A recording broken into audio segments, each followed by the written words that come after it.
жаттар еткізеңіз сөйтіп тамақты азайтып суды көбейтіп ауамен қыздар күшті ақтады.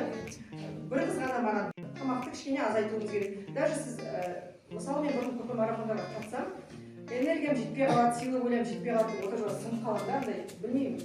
Тамаққа тия алмаймын өзімді.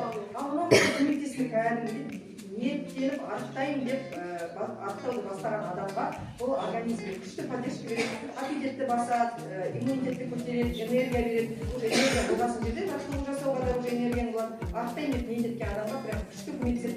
Тамақты өзіңіз кішкене азайтып суды көп ішсеңіз таңертең тұрғанда, мысалы ұйқыдан тұрғанда жеп тұрасыз.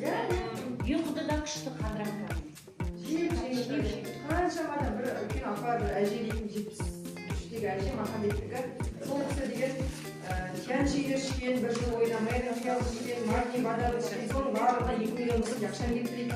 Ешқайсысы көмектеспегенде бір қасық алоэмнің өзі менің давлениемді ретке келтіріп, менің миымды тып-тыныш қылып тастайды.